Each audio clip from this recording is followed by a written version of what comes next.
assemble together and to focus on those things that ladies and only ladies seem to excel. And there are certainly evangelistic aspects to the work that our ladies they're essential. And I'm so grateful they're over there tonight.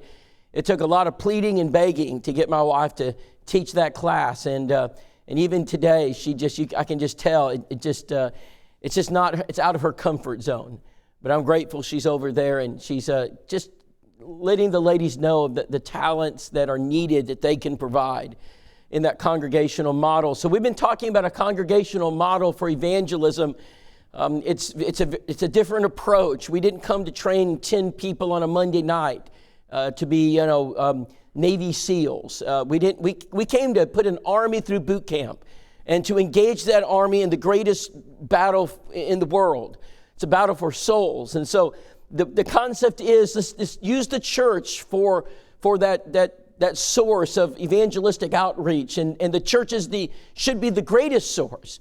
And Ephesians 4:15 and 16, collectively working together, reaching out to help the body grow. 1 Corinthians 12. And so tonight, as we assemble together as men of the church, there are also certain aspects of evangelism where the men are required, where we need our men. And I'm going to challenge the men tonight. Gentlemen, I'm going to treat you like men tonight.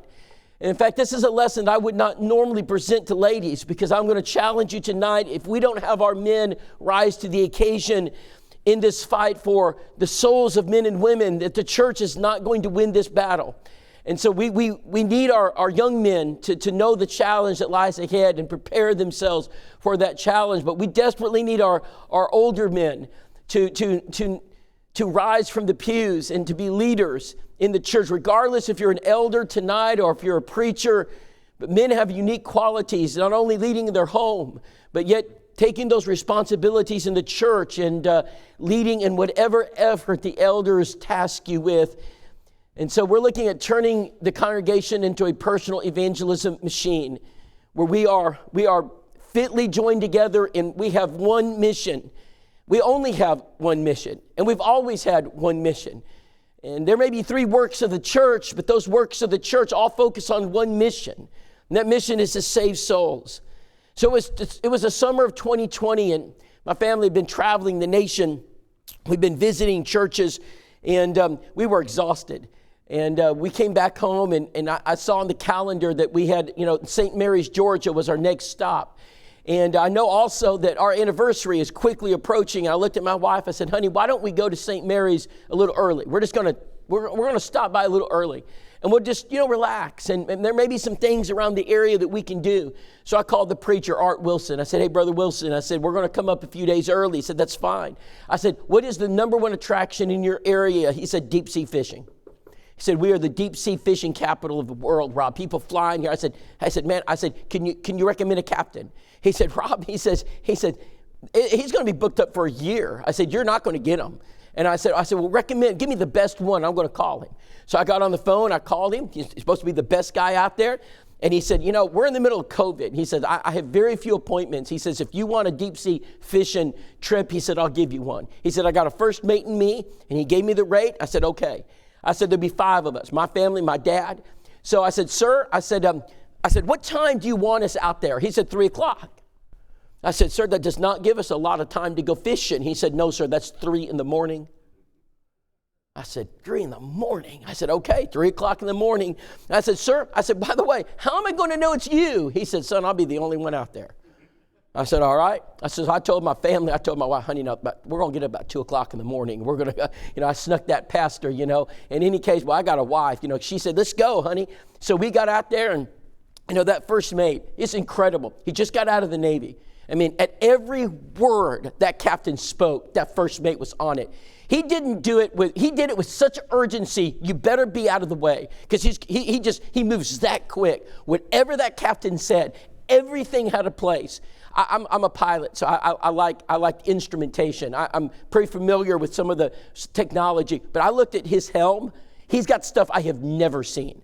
And I mean, it's like a glass helm, and he's got everything that he could possibly need to be successful. And I looked at my family, I said, this is going to be really good. So he turns back to me and says, now son, he said, what kind of fish you wanting? I said, the big stuff.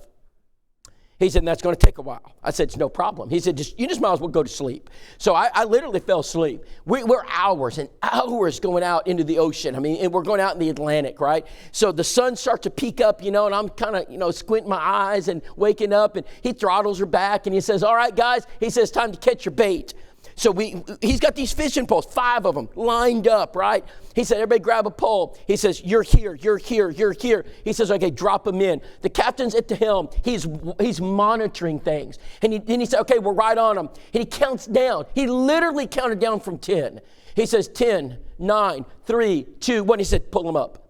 So I pull them up. I'm pulling up. I got bait fish all over my line. I mean, it's covered. And there are multiple hooks. And I said, Captain, how did you? He said, just put the bait fish in the live well. So we're putting the bait fish in the live well, And he said, okay, now what was it you wanted? I said, just big fish. I want the big stuff. He said, you up for another hour? I said, sure. I said, I want this to work, So we get going again. So we're going even further out. And so after about an hour, he throttles her back. He looks back and he says, we're on him. He said, which one of you are first? I raised my hand. I said, I'd love to go. He said, buckle him in. Buckle me in. He said, get the harness on him. So they literally so I've got this fishing pole. It is the size of my arm. I've never seen a pole like this. And it's huge. And he buckles me in. He sits me down. And then he's watching it again. He's watching all these gauges. And then suddenly he says, about 5 o'clock, first mate. He said 150 yards or something. So we throw out there, and it's taking line. And so we stop it. And he starts his countdown again. I said, what's this guy doing? All of a sudden, my pole just goes zzz, and it just sunk. And he said, hold on, son, hold it tight. He said, it's taking line. He said, just a second. He said, you're going to yank it. Give it one good yank. And I did, and I set the hook. The next 10 minutes was exciting. I mean, I'm fighting that fish. I mean, I'm telling you what it was. I could see it out there. He can see it. I said, Captain, what do I got? He said, man, that's a kingfish. Brethren, there's a reason they call it a kingfish. And I started moving that thing in, and it's coming. I said, how are we going to get that in the boat? He said, we're just going to drop the back. He drops the back of the boat. We're going to pull it in. He's got this big hook. And right about the time we move her on in, right, this other fish comes out of the right-hand side of my eye, and it sails. It literally sails out of the water, comes right down on my fish, shoot, cuts it in half like butter. Captain, what happened to my fish? Well, son, it's called a barracuda. There's a reason we call it a barracuda. And I said, well, Captain, it ate half my fish. He said, I know that happens sometimes. I still got a fish like this. I got pictures of this thing. By 2 o'clock that afternoon, we're finished. We're going in. We had our limit. This captain knew his trade. He knew everything there was about fishing. When it came to knowing where the fish were, he knew exactly where they were, exactly how to get them. He didn't complain when he had to get up at 2 o'clock in the morning. He spared no expense. Whatever he needed to buy, he bought it. Whatever experience he needed, he spent it. Whatever reading time, study time he needed to invest, he invested. I think there's some men in our audience right now, and you're more qualified, you're more vested, you're more passionate to get out there and get the big buck than we are to go fishing for men. Brother, we're more qualified to go get the catfish. I mean, and when it comes to getting your camouflage, you don't complain. When it comes to getting up at 2 o'clock in the morning, you don't complain. You got your food plot ready. You got your land leased. You got your rifle ready. We got the best camouflage on earth. We got cameras. They don't have a prayer. Brother, you just don't have camera. You got the Wi-Fi camera. You sit there in your office, and you know exactly what time that big buck comes. You don't complain.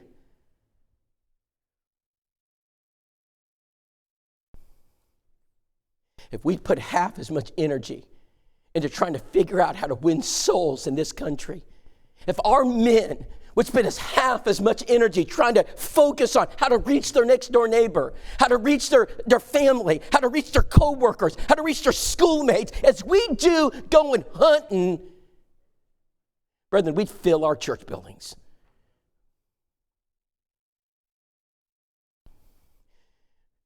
Brethren, there is a war being fought, and I'm afraid we're not fighting. We're not on a war footing. I mean, Satan he's going all out.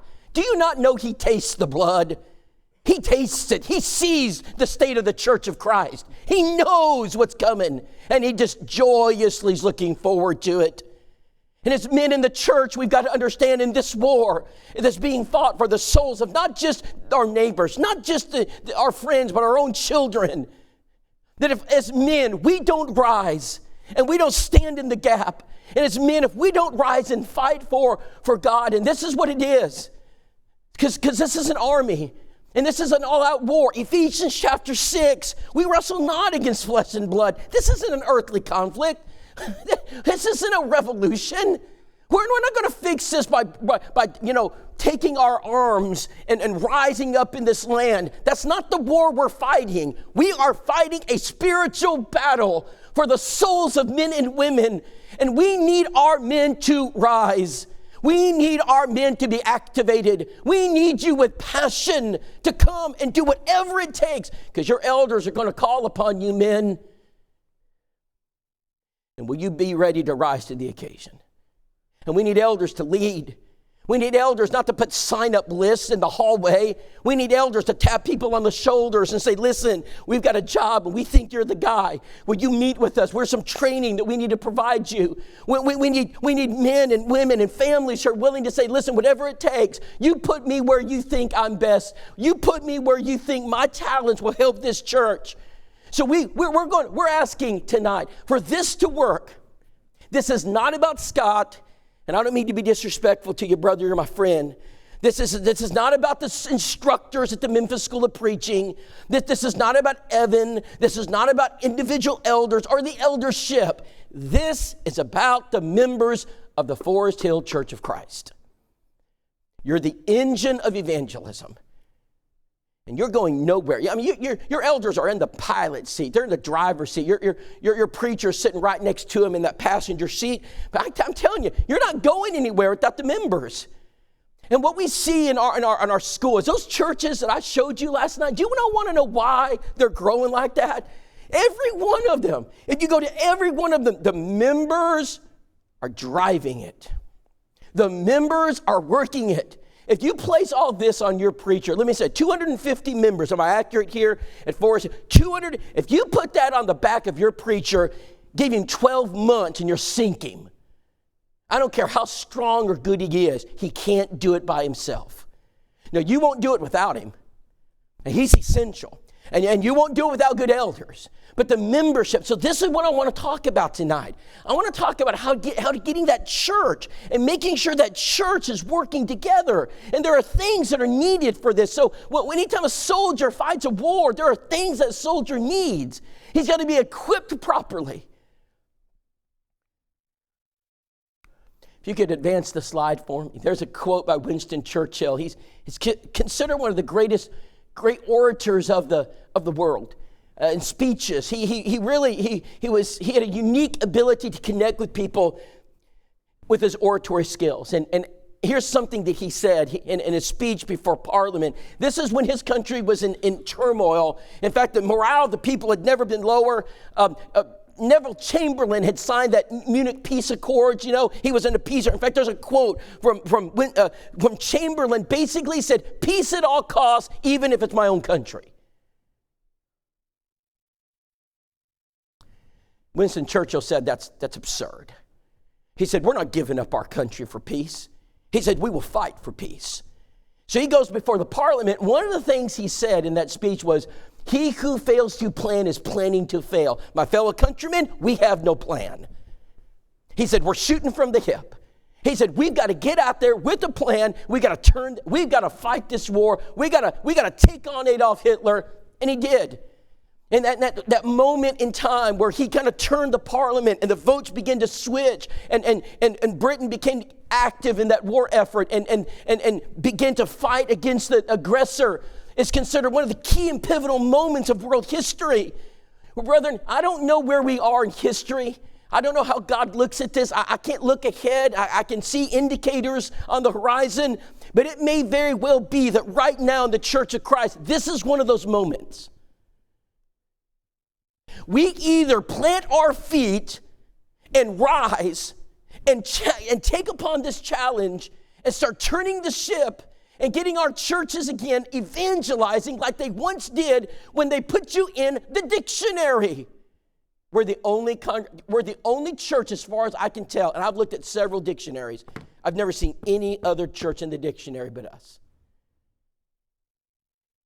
We defined the word.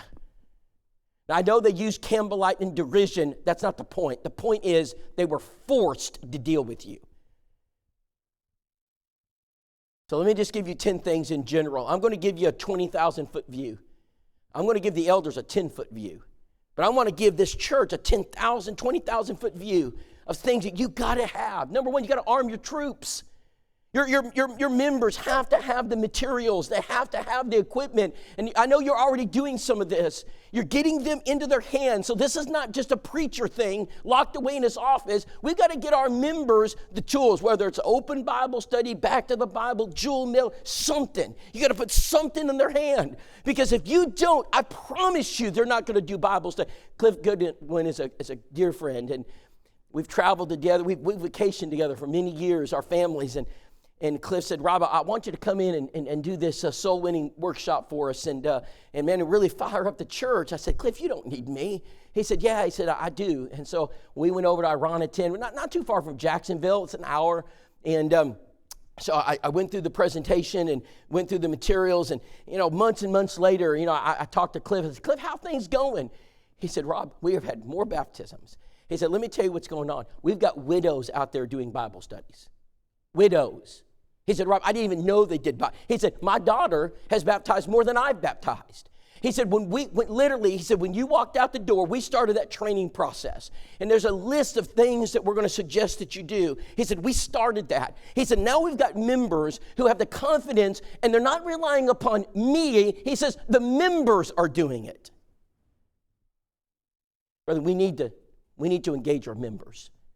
We need to engage our members because our members are the driving force. They're the engine once again. Give them the materials. Don't lock them up in the elder's office. And it's not a top secret file. This is just basic stuff that our members need. We send Bibles all over the world. Where are the Bibles for the members?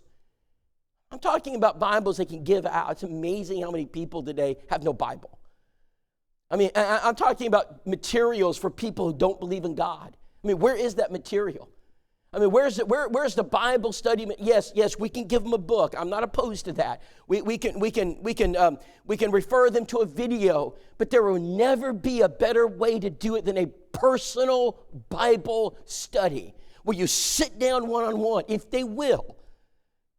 We've got to make sure that we give people materials to help them bring people and ideas. How do we bring people? And make sure they're trained and equipped for new converts. So number one, we've got to get the material. Number two, you got to put it out there where they can get it.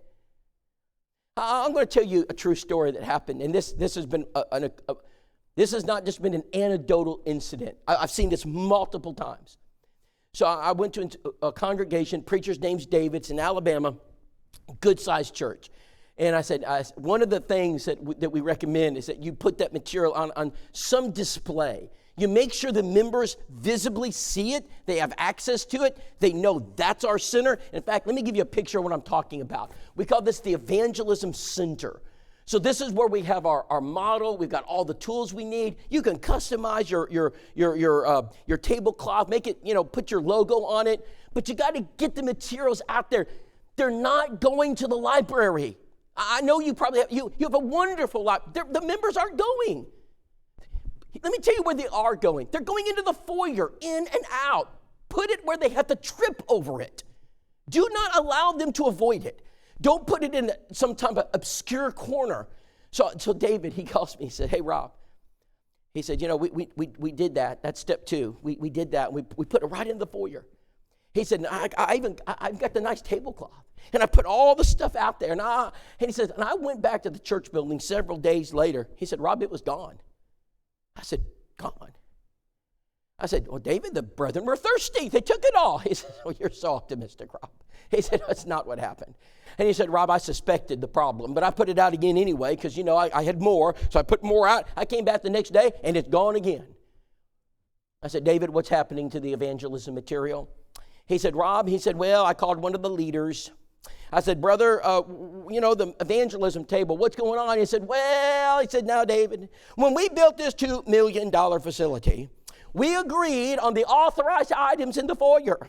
And that gaudy-looking table, the ladies complained, and they said it doesn't match the decor, and we can't be having things that look like that do not match the other things, and it's just no place for that in the foyer. It doesn't look good, so we moved it and we put it in the coat closet. I said, David, let me make sure I understand. They took the evangelism table because it didn't match the decor, and they put it in the coat closet. He said, that's exactly right. I said, David, what did you do? He said, well, I preached on it. He said, Sunday night, as part of the training, I know I'm supposed to preach on the materials. So I started talking about the different things that they have available, what their purpose is. I showed the picture. He said, David said, Rob, he said, I stood back by the coat closet. It's a big coat closet. I stood there. I waited for the members to walk into the coat closet and get their material. Guess how many of them did it? None. Brethren, I have a suggestion for you tonight. If we can't put evangelism material on a table in our foyers because it doesn't match the decor, maybe we should sell the building and go home. This is not home interior. This is the church of Christ. Our job is to train and equip soul winners. And so perhaps we're misguided. Hey, I'm not really concerned about home interior. I'm concerned about making sure our soldiers have the equipment to reach lost people. You say, oh, preacher, surely that was just a one-time occurrence. Brethren, it would take more than one hand to tell you how many congregations have had the same problem. Because one of the steps, I'm going to ask, I'm going to say, give me a picture of your evangelism table. So I asked several weeks, and you could tell the preacher doesn't want to answer. And I said, brother, where is the evangelism table? Well, they think it kind of looks gaudy out there, Rob. It doesn't look right. When evangelism materials don't look right, we've got a problem. Number 3. All right, let's train our people. So the U.S. military, you're going to be equipped. You're going to pitch in a long line. You're going to get your boots, your socks, or whatever it is you need. You're going to be equipped. Brethren, they're not going to turn over some of that equipment without you getting trained. They're going to, by the way, I'm talking to a group of men here tonight, so let me ask this question. You guys go to work, and you've had maybe multiple jobs. Raise your hand tonight if any of you have ever been to training for your work. Raise your hand. Hands down, all right? Everybody. My first job was a bag boy. I had 2 hours of training just to bag groceries. So I know that there's training that goes along. How many of us in this auditorium have ever been to a training class that is designed to teach you what to do when visitors walk in the door? Now, I'm not asking if you've heard a sermon on it. I'm not asking if you've heard a sermon that says be kind to visitors, be smiling, greet them. I'm talking about a training class. Because this is where we're heading. So at every turn, we're training our members. Now, not everybody needs to go to that class. But we want the congregation to realize there is a plan. When a visitor walks through those doors, there's a plan for that visitor. There are certain things that we want to do. And we're going to train you on what to do. We're going to train you on how to approach a new mover. We're going to train you on how to work with people who have benevolent needs. We're going to train you on what to do when there's a person perhaps that has been sick and ill and they've been submitted and we're looking to reach out to them in love. We're going to train our people on how to conduct a study, train our people on what to say to get to study. What I'm trying to say is that those tools do nothing if there's no training. Brethren, your business would go bankrupt if you've got the kind of training at your business we get at church. Sermons are important, and it's the power of God to save, but we've got to we've got to get some training going on as part of those tools that are connected to those sermons and make it actionable. And so this is very important that we have training, and I'm going to give some suggestions. I've got curriculum, and we've got A to Z. We're going to cover every aspect from contacts to prospects and making sure members have the training. So recently, I was at a congregation, and the preacher said, Rob, he says, man, I buy into everything you guys promote, everything, except one thing. I said, what is it? Door knocking. Doesn't work. He said, does not work. I said, have you ever gone through our training? He said, no. I said, I'll tell you what, I'm coming up there to do some advanced training. I said, this is our second go around. I'm going to spend an entire lesson on it. And then on Saturday, my family will stay. We won't leave.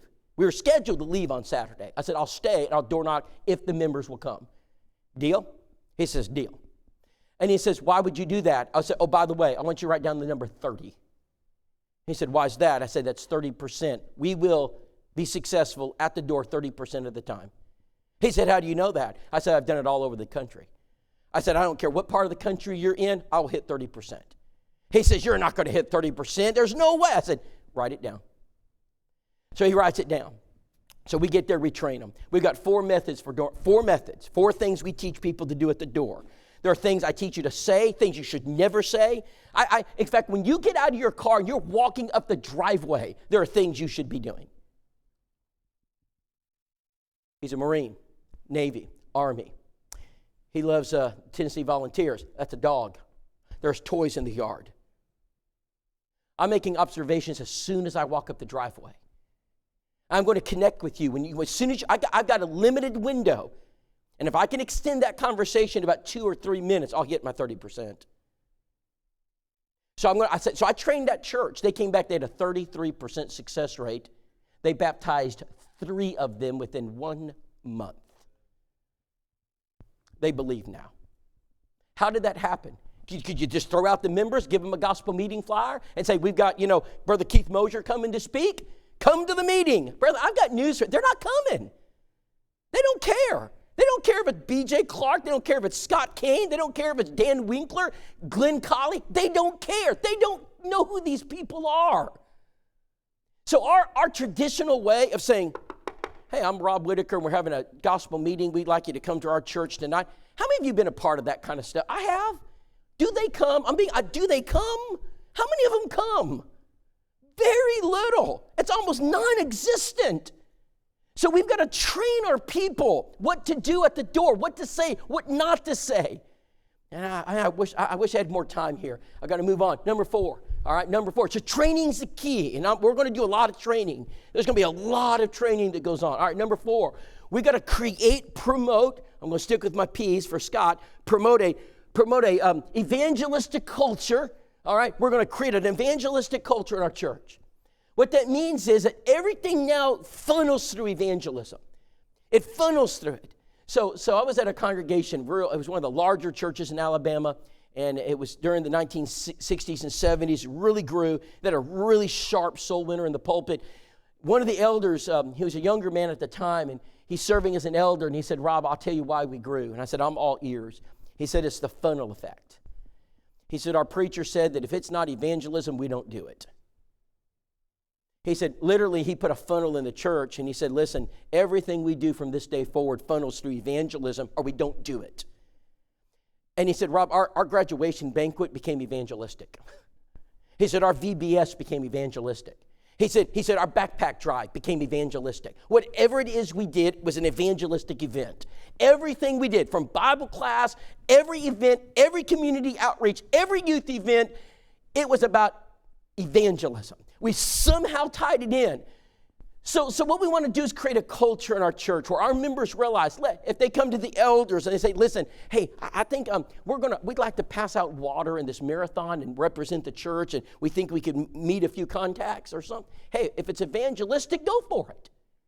I'm not opposed to passing out water.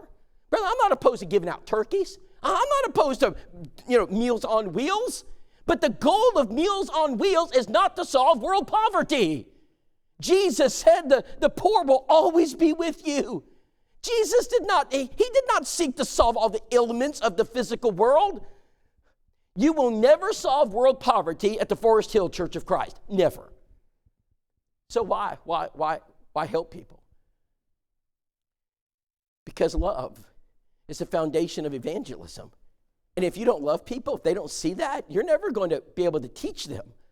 So Jesus feeds the 5,000, and he's proving his divinity, there's no doubt. But there's an element of we care. There's an element of compassion. He had compassion on the people. He sees that they're hungry. He says, listen, we've got to feed these people. And so there's an element of that. So we need to stick that funnel in our church and say, okay, everything we do from this day forward, it funnels back to evangelism, or we don't do it. I went to my elders at Willette when I was preaching. I said, brethren, I've been dressing up like a clown. I've dressed up like a cowboy. I've dressed up like, I'm done with that. I said, I'll tell you what I want to do this year for Vacation Bible School. I said, I want to save souls. I said, I'm just going to be Rob. I said, if somebody else wants to dress up like a cowboy and run up and down the aisles, they can do it, not me. I said, what I want to do, as a preacher, I want to look for contacts. And they said, all right. He says, show us what you mean. So I had a family sat right behind my wife and I. There they are. And I baptized them right here. Brother, when I meet someone that's not a member of the church, I baptize you immediately right here. And so I'm going to do everything I can to take you to the cross. So I turned around and said, my name's Rob, my wife, Nicole. I'm Phyllis. Hey, Phyllis, where are you from? Just down the road. Phyllis, are you here for VBS? Yeah. I said, I brought my granddaughter. Oh, great. Good to see. We baptized her. Her husband, I remember the first time we went to visit her, and she warned me not to come to her house. She said, now, Rob, I'm warning you. He said, my husband's mean. And I said, it's okay. I said, I've met mean people before. So I knocked on the door. He answered it. He says, who are you? I said, I'm the preacher. And he started cussing me. I got cussed. It's okay. I said, I just got backed up. I said, sir, I'm just here to see. He said, you, Phyllis, come on in here. The preacher's here. And so I baptized him 2 years later. Our Vacation Bible School became evangelistic. I carried that over to Jacksonville. The first time we had a VBS there, we baptized the whole family. So VBS was no more about Sundays on Wednesday night, and I'm not opposed to Sundays. You have all the ice cream you want. But who comes to Vacation Bible School? Who comes? The community. I remember the first VBS we had at Willette. Brother Mosher, you've been to Willette. It's a big auditorium. We filled it. I walked in, and it was solid from door to door. I'm like, there are 500 people here. I looked at Hugh Wayne Clark. I said, Hugh Wayne, where are these people coming from? He said, well, it's VBS. They all come. I said, it was a gold mine. I said, these are contacts. I said, we've got to reach out to these folks. So the mindset that the local church has got to be, okay, backpack drive, I'm all for it. Let's just make it evangelistic. We did this at Carnes last year. Carnes put together, okay, so one of the elders at Carnes Church, great church, Steve Higginbotham, good man. They said, Rob, you're coming. You're going to be here for 10 days. We call it an American Mission Campaign. We only do a few of them each year. They're very taxing. He said, we want to do a backpack drive on that Saturday. I said, I love it. He said, we're going to task a deacon, and we're going to put him in charge. Would you work with that deacon, train that deacon? I said, yes, sir. So I got there, and that deacon took me to his room, his backpack room. The members had been donating. He opens the door. In the closet, this is a huge closet, there are more backpacks, crayons, and scissors than Walmart has. We are completely prepared. I said, tell me your plan. He said, well, we're going to rope off the parking lot. We think we can get 400 of them through on Saturday morning. He said, we're going to give them some literature on the church. We're going to give out backpacks. He said, man, we got people standing by. He said, we've been watching Chick-fil-A. He says, we're going to model it. No one puts you through the line faster than Chick-fil-A. Brother, I travel this country. When I go into a town and I need to eat and I see 20 people at Chick-fil-A, it doesn't bother me a minute. If I see one person at Popeyes, I don't go. All right? Chick-fil-A knows how to move them through the line. And so here it is anyway. So he's got that. He said, well, Rob, he said, the elder said maybe you'd have some ideas. And I said, yes, sir. I commended him first. I bragged on him. I said, brother, would it be okay if we put the backpacks in the classrooms? He said, what do you mean? I mean the classrooms, like all the classrooms. And would it be okay if we assembled and we asked every family, every member of this church to be here on Saturday morning? And you got a beautiful facility. I said, would it be okay to do an open house and walk them through the building and show them, and escort them and then take them to the classroom where their child would go to church? Would it be okay to get a picture with them and give them their backpack? Would it be okay for the ladies to have a fellowship meal back there and food where you could sit down and get to know them and get their contact information? Would it be okay then to escort them out to the parking lot? He said, Rob, if we did it that way, we might not get 100 people. On the very day we did that, because we changed the whole way we did it, Steve Higginbotham is doing a Bible study in room 101.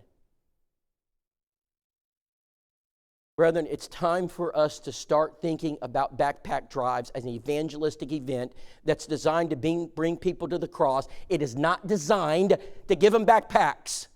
It's designed to bring people to the cross. The Church of Christ is not responsible for outfitting Germantown or Memphis with backpacks. We are responsible for taking them to the cross, and I'll give you a backpack.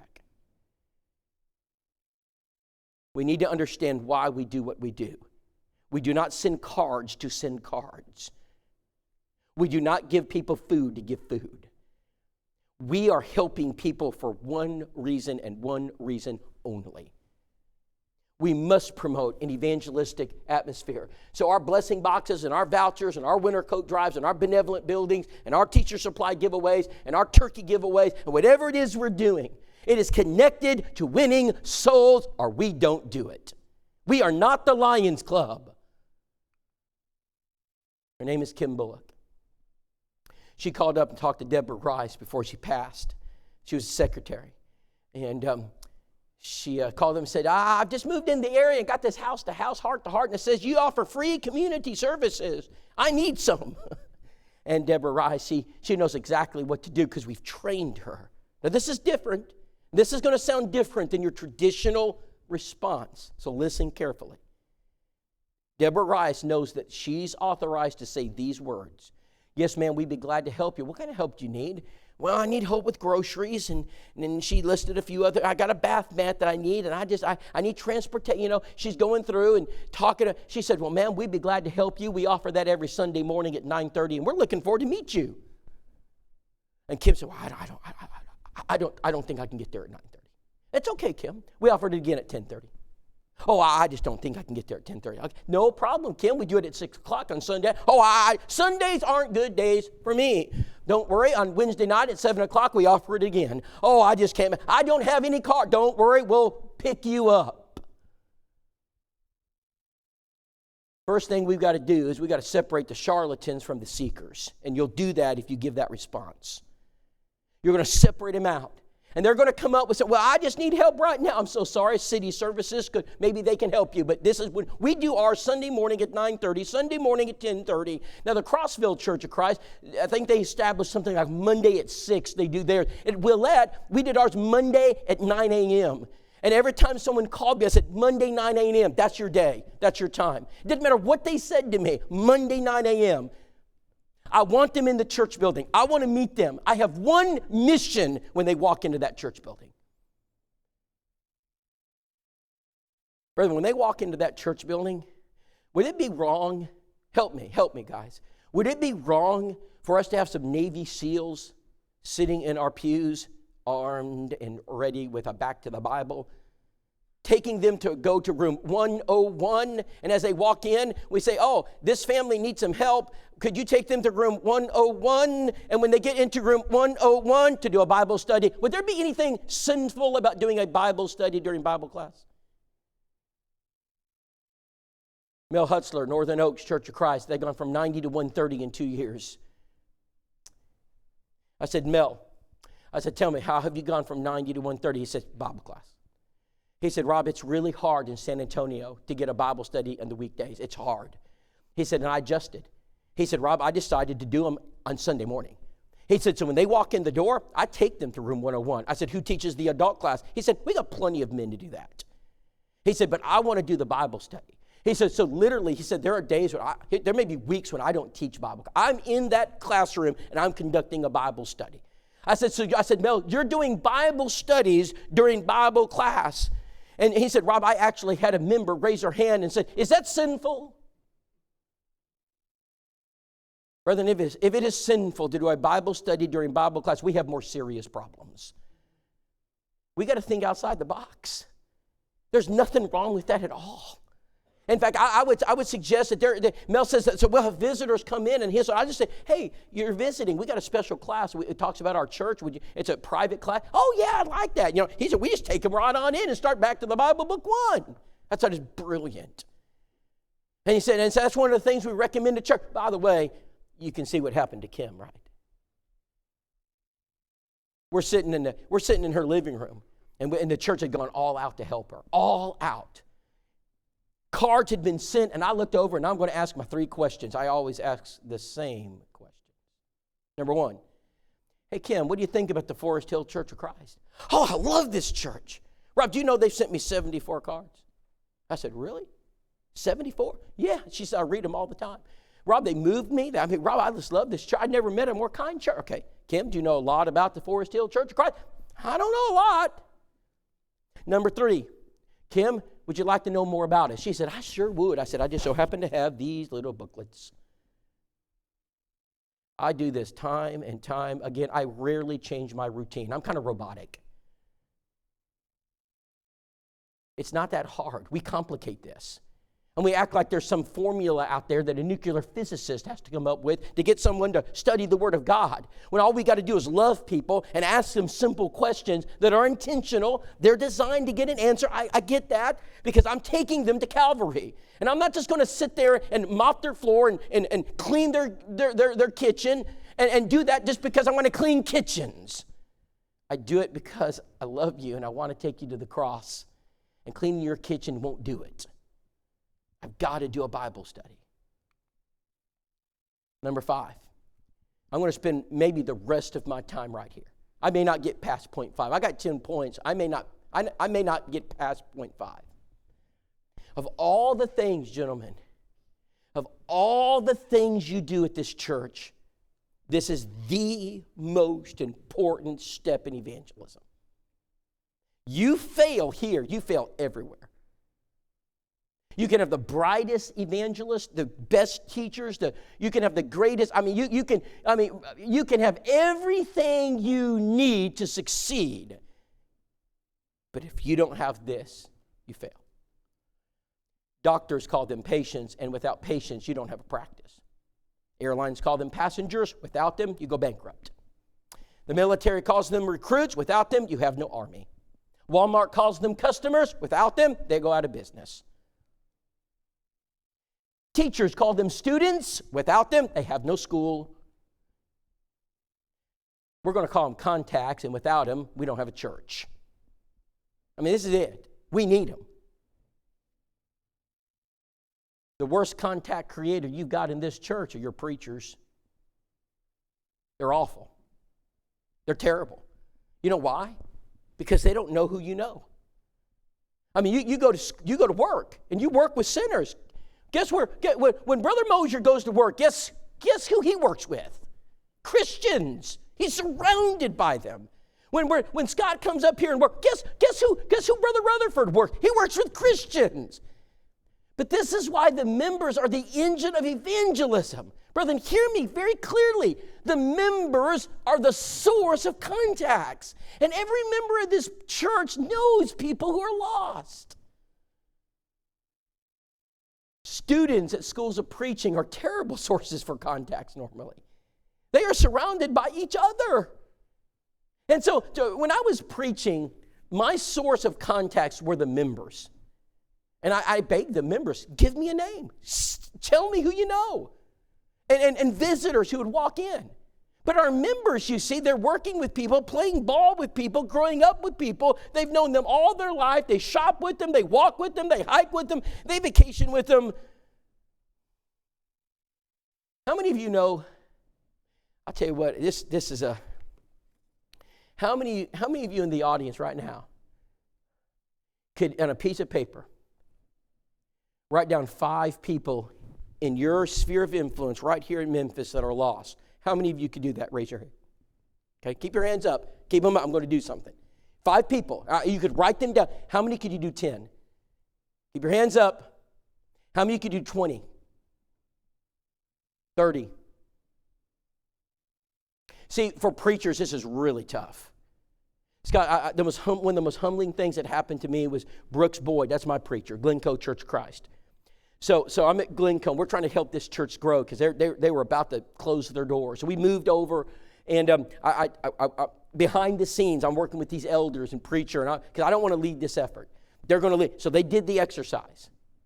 So I got my bookmark out, and I've got my bookmark. It's in my Bible, and I'm going to teach you about this. And I started. They said write down 10 people. Now the first 3 were kind of easy. The 4th one I had to stop and think about. When I got down to number 5, I was out of options. Like, I don't know them.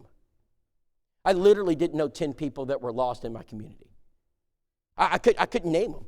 I'm just not there. And I got 13 acres around me.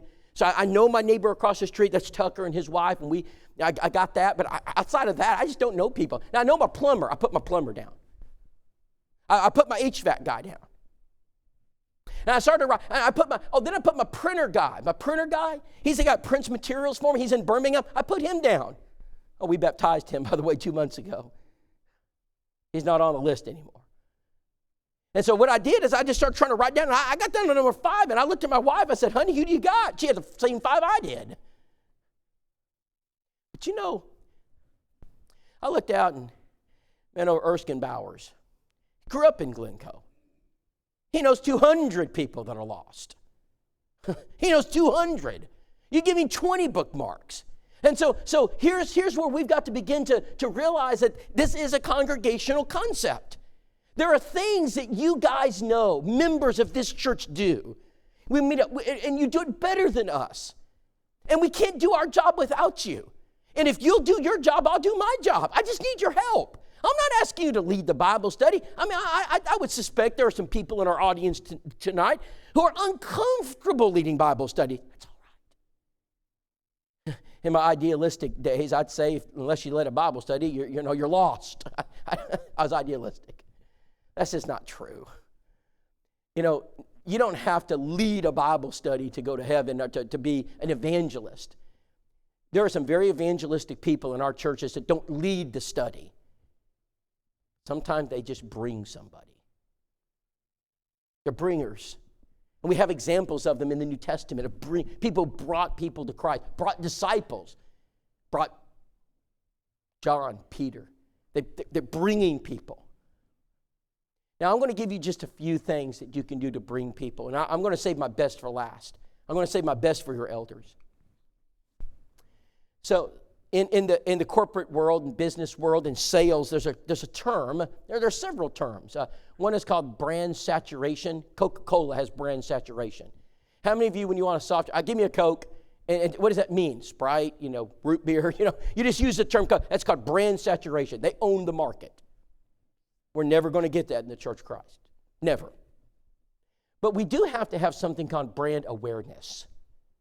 So here's my question. Is the community aware of this church? Are the people where you live aware of the Forest Hill Church of Christ? Are they just aware of you? Because if they're not aware of your presence, I promise they're not coming. Now, I want to tell you something good that happened this week. That gas station, where's the gas station? That gas station okay, everybody's pointing 3 different directions. All right, you don't know where you're located. I don't either. So there's a gas station on the corner. I walked in, I got the School of Evangelism shirt on. She said, oh, you were at the Memphis School of Preaching. I said, well, kinda, yes ma'am. I said, I do teach there every now and then. She said, man, I just love that school. I said, really? I said, well, why? Oh, that's a good church down there. Been there a long time. Good people down there. I said, what's your name? I went back this morning, Scott. And I said, you go to church anywhere? She says, nah. She said, I don't. And but you have a reputation. And she said, it was good.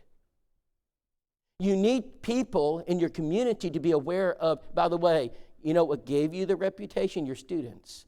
Because she said they're always back there buying candy and Coke all the time. That's what they do. They're always coming in and getting coffee all the time, So Anyway, she gave me two, by the way, students, because of you, I got 2 free sausage biscuits. She gave them to me because I was with the school, She said, hey, you get 2 free sausage biscuits. So we gotta make the community aware of our presence. So house to house, heart to heart, there is no better. There's no better way to do that, because you're making people aware of your presence. Now, I was a little naive when I started this school. I walked into the East Side Church of Christ in Cleveland, Tennessee. All right, good church. Jeff Archie was there at the time preaching, and I know the elders well. And they said they sat me down in the conference room. They said, Rob, give me your big hitters. I said, well, you guys need to use house to house, heart to heart. They said, tried that, doesn't work. Took the wind out of my sail. I was like, what do you mean it doesn't work? And I baptize people all the time because of that. So I started asking questions. What I realized very quickly is they didn't know how to use it. They were using it as a mailer with no direction whatsoever, with no input, no investment, no direction. It just being mailed out. So here's what I found. I have found that a lot of churches that use house to house, heart to heart, are not properly advertising their church. Let me give you an example. Their website's not on there, and if it is, it doesn't work. Their email, if it's on there, it's not attended to. In other words, I can send test emails and you never reply. Number 3, the phone number you put on there, no one's there.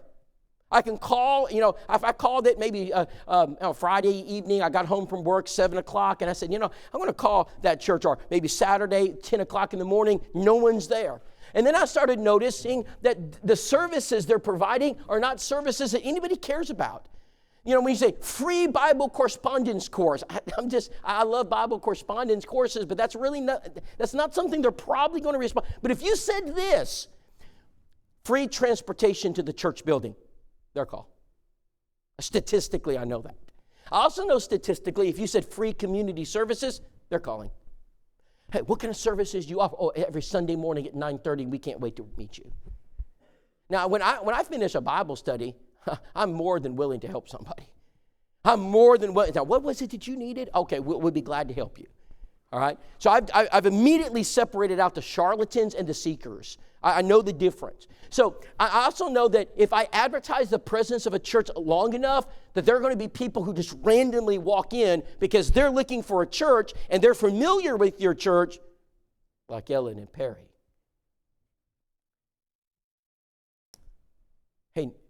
Hey, Alan, who's that in the corner? He said, Rob, I don't know. I said, yes, it's a visitor. So I have to ask because I'm not there enough. So I slipped in behind him. I sat down. She's there. We had the closing prayer. She stood up. She turned around. I said, ma'am, are you visiting? She says, I am. I said, well, my name's Rob Whitacre. And I said, I'm one of the members here. I'm glad you're here. Are you from the community? She says, I am. I said, ma'am, did you like the service today? I really did. I said, what did you like about it? She said, I like your preacher. And I said, well, what about the preacher? He loves the Bible. And I love the Bible too. Oh, no, we're batting 1,000. This is wonderful. I said, yes, ma'am. I said, Alan loves the Bible. And I said, ma'am, are you alone? She says, well, not really. And she says, my husband got sick. That's why I came in a little late. I said, well, my wife, she's not with me this morning. She was feeling a little under the weather. And I would love to meet your husband. She says, well, you know what? I want to bring him back tonight. If he's feeling good. By the way, do you have a second service? I said, sure, we do. Glad we weren't closed. And I said, yes, ma'am. I said, you just come on back.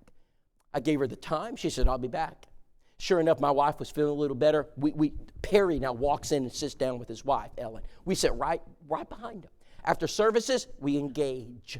We just engage in conversation, and we're talking 5-10 minutes. I said, hey, Perry and Ellen, we got a little custom. And they said, well, what is it? I said, we like to take visitors out to eat. I said, Perry, what's your favorite restaurant in Jacksonville? He said, Afina's. I said, wow, Afina's. Oh, no. It's a pricey place. And I said, I'll tell you what, we'll take you. Our treat. You take us to Afina's? I said, yeah. He said, I'm not missing that. And I said, okay. I said, what day you want to go? He said, can we do it on Tuesday? I said, that'd be great. I'll make reservations. So on Tuesday, we show up at the restaurant. We sit down. I could care less about the lasagna. I have one mission. I sit around that table, and I'm going to find the sweet spot. So I looked at Perry. I said, Perry, what do you like? He said, well, I like sports. I said, well, you like what do you, NFL football? He said, no, disrespectful. I don't watch that anymore. I said, me neither. I said, Perry, what do you like? He said, man, he said, I like college, Rob. I said, I do too. I said, tell me what your team is. He said, go Alabama. Go Alabama. If I've got to like Alabama football to get a Bible study so big, I don't care, brethren. I have one mission. And I said, man, Nick Saban's a good coach, you know. I said, man, he's won a lot of games. You know, we got a statue for him, Rob. You know, I said, I know you do. And so we're just talking Nick Saban and Alabama football. And here's what I looked at him. I said, remember, I just want one thing. I'm going to get it. I said, Perry, I said, you've had a terrible year this year. He says, I know, Rob, we're not in the championship game. You know, that's a bad year for Alabama. And I said, Perry, but you know tomorrow is the national championship game? And I said, we're having a football party at our house. And what was that? That was my wife kicking me. She did not know about this party. And so she kicked me under the table. And I said, Perry, you're invited. He looks at his wife. He said, honey, can we go to the Whitacres to watch the football game? She says, oh, why not? So we're going home. My wife looks at me, what party and who's cooking for this party? And I said, well, honey, I'll help you, you know. And so sure enough, they come over to the house. I'm trying to set the stage. I do this over and over again. They're in my house where I've never met them before. We're just watching a football. It's a blowout. Mute. Hey, Perry, can I ask you a question? Why'd you come to the Jacksonville Church of Christ? Like, why? He said, well, 21 years ago, you guys started mailing us house to house, heart to heart, Rob. He said, and for 21 years, I've been reading it. He said, Rob, it's obvious you guys love the Bible. He said, my church doesn't love the Bible anymore. He told me where he came from. They'd made some rule changes on marriage. And he said, I want to go to a church that respects the Bible. I said, well, I'm glad you came. I said, Perry, do you know a lot about the Jacksonville Church of Christ? He said, I really don't. I said, would you like to know more about us? He said, yeah, I kind of would. I said, I just so happen to have these little booklets. And guess what happens when you do that? We had 4 baptisms because of that one event. We baptized him. We baptized his wife. We baptized his son. We baptized his wife. And by the way, they're at the Jacksonville Church of Christ today. If you want to know, do they stay faithful? You better believe it. Let's go to the back page. What are we doing? We're advertising our event. So backpack drive? Oh, you better believe Carnes will advertise their backpack drive. They know it works. You better believe that's going out in the community. You come to our building. And it was so exciting to watch their members as their faces and eyes blew up as people parked in their parking lot. Those members went out and greeted them, literally walked them through their church building, showed them the auditorium, showed them you guys have a beautiful campus. And it can be intimidating to someone who does not know. I remember the first time I pulled in, I didn't know where to go. So you got people out there and you're showing them around the church, or you're getting them to the classrooms. They're advertising that. That is worth advertising because people will come for that. So you got to figure out what will bring people. What is it that you can put on that back page that says to your community, come here? And how can we make that an evangelistic event? Special offers, 10 Commandments, DVDs, tracts, books. We're always advertising something. What happens when you advertise? I'll tell you exactly what happens. Hello? Yes. This is Deb Rice. Oh, you want the material? Yes, we have a marriage packet. Yes. Be glad to say. What's your name? Brenda Glaze. So we write Brenda Glaze. We write it down. So Deborah calls me. She says, hey, Rob. She says, we've got a contact from a house to house, Brenda Glaze. I said, great. She says, would you like me to mail it? I said, no. Rob, we always mail it. I said, well, we're gonna change that policy if it's okay. I said, I will hand deliver it. So we drive down the road, Nicole and I knock on the door.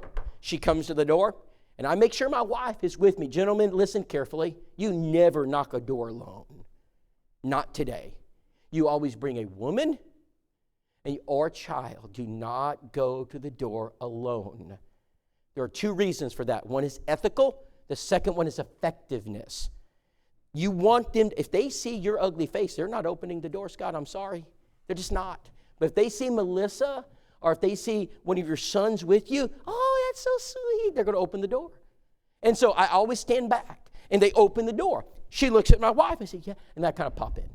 Ma'am, my name is Rob, my wife Nicole. We're from house to house. We have some marriage material. Oh, yeah. Oh, yeah, I asked for that. Yes, ma'am. I said, here's a book, here's a DVD, and a track. And, oh, that's so nice. I said, ma'am, did you just get married? Oh, I did, about a month ago. And I want to start my marriage out right. I said, well, that's great. I said, well, who's the lucky man? Well, his name's Daniel. I said, oh, wonderful. Where are you guys from? Oxford.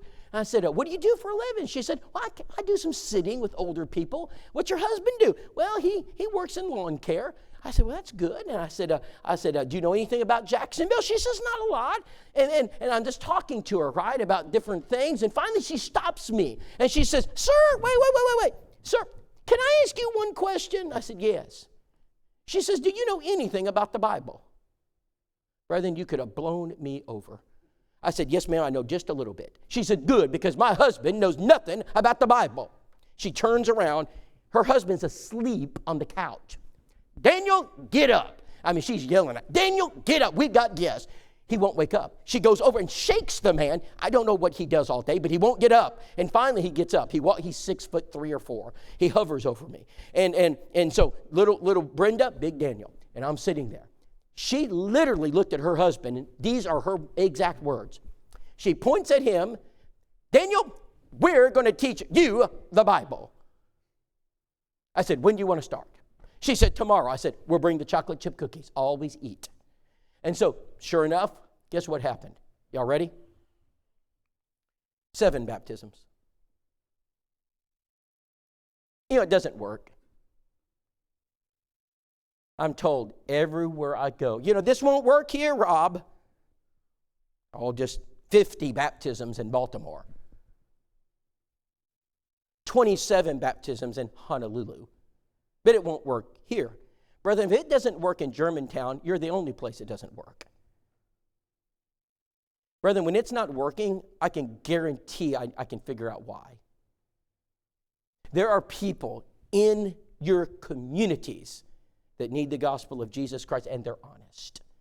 They're just waiting for somebody to reach out.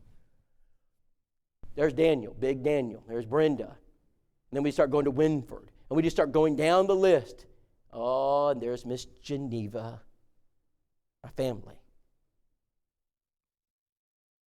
So we got to make a target list. We got to create a target list at our local church. I'm going to help you do that. But so our members literally need a target list in their hand. We're going to put it in your Bible. We're going to talk about it every service. Who's on your? We're going to pray about these folks. I'm not talking about some general prayer. I'm talking we're going to name them. We're going to name these folks personally. We're going to pray for them every single day. We're going to create our. You'll never hit a target you don't aim at. We're going to teach you how to knock doors and what to say and what not to say. Strategies that are successful. Things that you can do that I'll guarantee 30% success rate. I've done it in 4 states. I've done it in wealthy areas. I've done it in rural areas. I've done it in suburban areas. I'm not going to tell you the last congregation I did this. No, the second to the last. When I got there, one of the elders came up to me and says, now, Rob, we're a pretty wealthy area, affluent. It won't work here. I said, brother, would you just let me try? He said, yeah, but I'm telling you, it won't work. We did it for 2 days.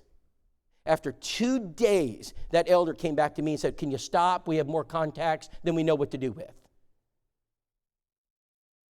You just need to be trained. Anybody here know about our New Movers ministry at House to House, where we get the names and addresses of people who move into your communities? By the way, if we just looked at Germantown here, anybody here have a guess of how many families are moving here every month? I know exactly how many. I even know their name and address. Anybody here own a business? Anybody owned a business before? Okay. Hey, brother, Gage, let me just ask questions. If I came to you and I said, hey, listen, I'll give you the name and address of every person who moves within 20 miles of your business, would that be worth something? What would you do with that information? Okay. Do you know who takes advantage of this? Let me give you some names. When you move, and I know these students, they should know this, right? You should get this answer right. Listen carefully. When you moved, who was it, what business was it that put the first piece of literature in your mailbox? Who was it? Lowe's. Lowe's, they know. They always, and guess what they offered you? 10% off. And the next day, it was Home Depot, 15% off. They know when you move. Why can't we do that? Why can't we be the first church that reaches out? Right now, my wife is doing something with your ladies. My wife is teaching your ladies how to go shopping. Brethren, you don't want to do this. They do. Now, she's not teaching them just how to do any type of shopping. She's teaching them how to go shopping in the name of the Lord. And they're going to do God-authorized shopping. They are so excited right now. Just wait till they come talk to the elders. It's God-authorized. And what they're going to do is they're going to put together new mover baskets. And these baskets are going to be used as gift baskets to people who move into the community. And we're going to go to the door and we're going to say, hi, my name is Scott. This is my wife, Melissa. We're your neighbors. We've got a gift we'd like to give you. And you know what kind of reception you're going to get when you give them a gift and you're their neighbor? Pretty good. Listen to this quote. This is from Polishing the Pulpit. People are most likely to change churches when they move. A couple of generations ago, if a family or a couple or an individual moved from one city to another city, they usually stayed with that same denomination. Those days are over. It doesn't matter to me what denomination they were in the last town. Your average person today is willing to look at any church in their neighborhood. That is a powerful opportunity for evangelism. It doesn't matter to me what church they were a part of in the last town. I want them to visit the church of Christ, because it gives us the best opportunity to sit down and study the Word of God. Brethren, they don't care where they go to church.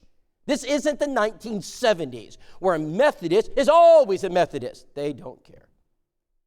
There are a lot of people out there right now that really don't care where they go to church. They just want to go somewhere. And they have no idea what the Church of Christ is.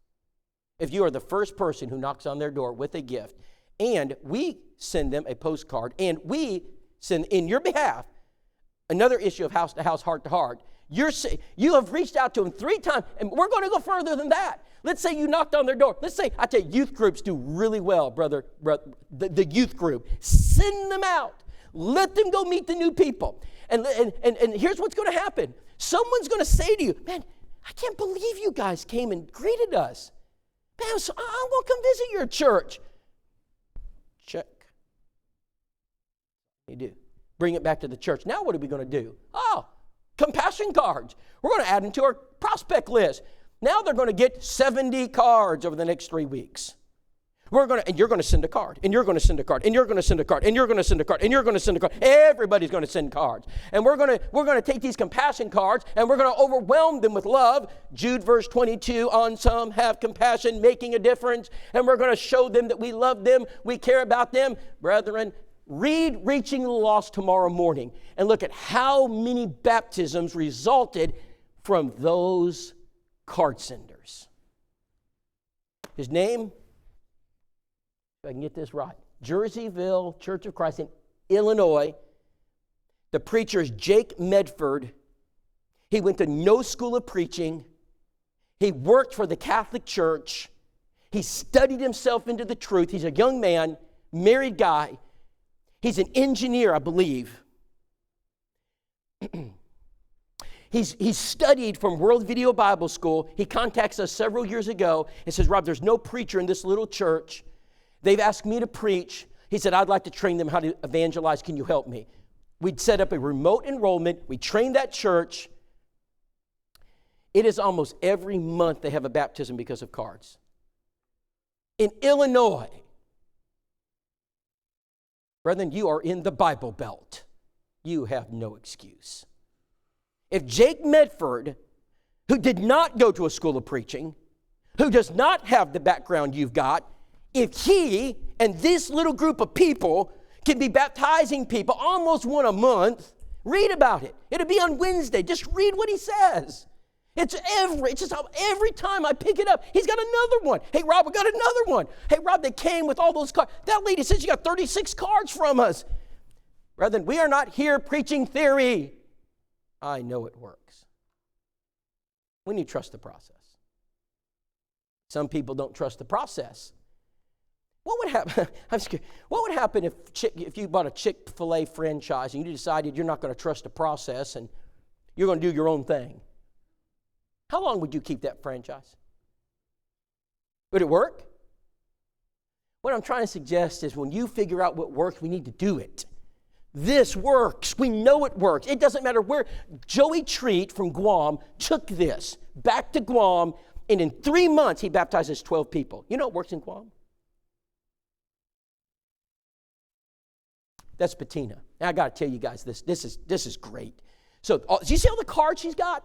So Jacksonville says, Rob, she's ready. I can't do their job for them. When I'm in town, if Jacksonville tells me who they've sent the cards to, I'll go. So I walk into the apartment, cards everywhere, all over. And I said, Bettina, I'm Rob Whitacre. My wife, Nicole, we're Jack. Oh, yeah, come on in. Sit down, cards everywhere. I never ask questions I don't know the answers to. Bettina, where'd you get the cards from? Oh, that church. Rob, they send me like 5 cards a day. Oh, I just sit here and read them all day long. I said, hey, Bettina, do you know a lot about the Jacksonville Church of Christ? No. Would you like to know more about it? Sure. I said, I just so happen to have, help me, these little booklets.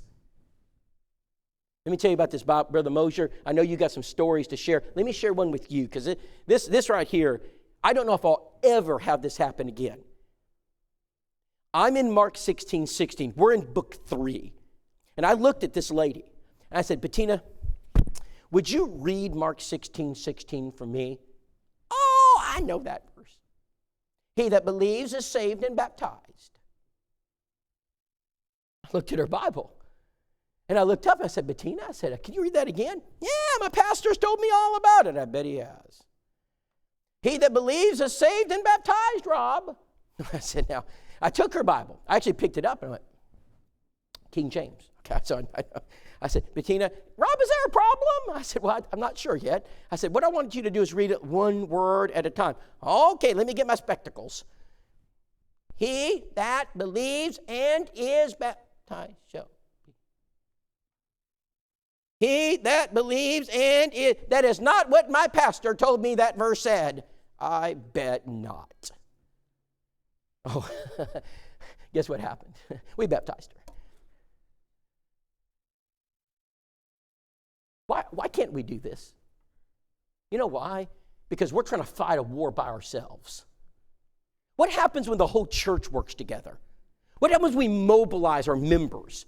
What happens when we get everybody a job and we train them? Brethren, this is what happens. This is not anecdotal. I showed it to you last night. Church after church after church where this is happening. If it doesn't happen at Forest Hill, I bet you I can pinpoint why.